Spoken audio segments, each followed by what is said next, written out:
So my mission is to help entrepreneurs, founders with big ideas, to turn those ideas into huge companies, to redefine the industries that they're focused on changing.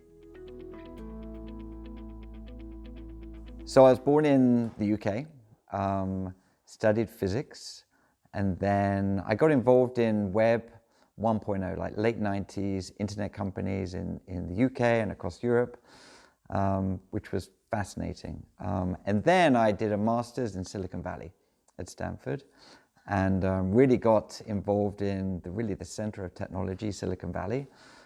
So spent many years there, started a company there, took that company public, and then about 5 years ago transitioned over to become an investor, to not be building companies, but to building a firm that helps the next generation of founders to realize their mission and help those companies to become successful and define their own industry.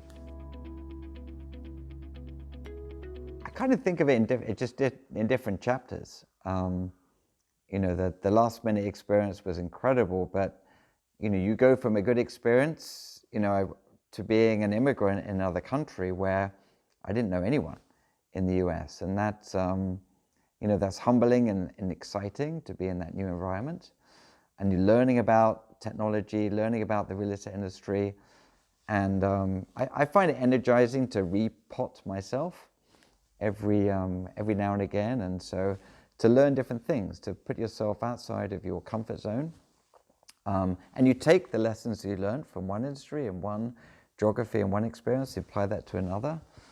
And the naivety is a great thing. You know, great companies are often started by young people because they don't know the problems ahead of them.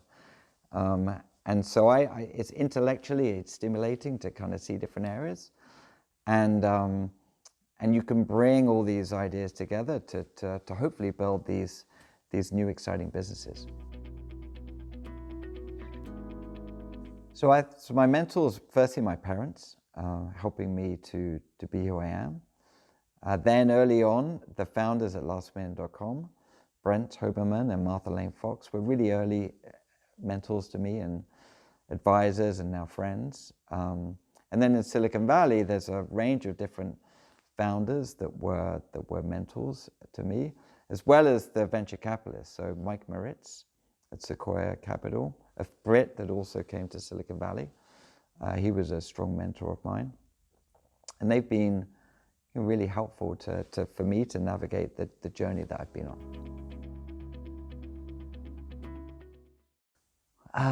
What did they teach me? I think, you know, many things, but I think I think many of these mentors just give you the courage to succeed. And I think that's an important thing, to believe in you.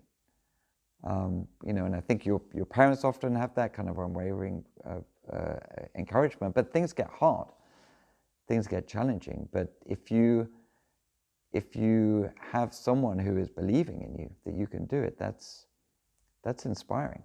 And you know, you have always self-doubt in your own ability to solve problems. But if you know there's people around you, whether those are friends or whether those are accomplished people, that they believe in you, that's infectious and that's inspiring. And so, okay, I can do that for myself, but also for them. You want to make them happy, you want to make them proud, and that's inspiring. I've learned a lot from those experiences. I think if I was to boil it down to a couple of things. So one is just timing. Like starting the right company at the right time is critical. You can be too early and that can be a problem. You can be too late and that's a problem. Just timing is really everything. The second piece is the team. You know, the team that you work with, the people you start the company with, the first half a dozen employees, everything. The people you surround yourself with. So, and you get that, you know, that can be very hard, but you get that right. You know, often the team you build in the early days is the company that you'll build over time. So that's critically important as well, and many, many other things as well.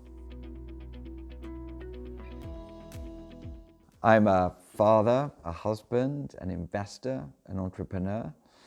I like to build stuff.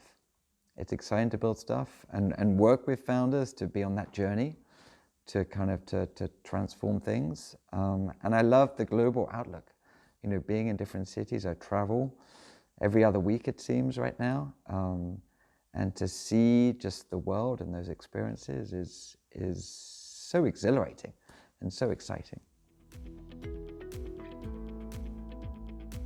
So a number of things. So find mentors, people that can help you to learn from. And then those, you know, I think today you can learn a lot from, they're not physical mentors, but they can be watching videos, reading blog posts, reading articles on the internet. Being persistent. So many companies, like they weren't necessarily the first or the best, but they tried the hardest. And those that tried the hardest and were able to navigate the challenging times, they came out and survived and did extremely well. Creativity. Being creative. You think of the world we live in and the world we're going to live in the next 20, 30 years. There are many things that will be replaced by computers. Creativity is probably not one of them. And so, and creativity not in just painting pictures or art, but in how you approach things, how you solve problems, how you combine different disciplines. How can you be creative and you know, that's a real skill that my children hopefully will develop or not lose. Not lose. The children inherently creative, is often society that takes it out of them.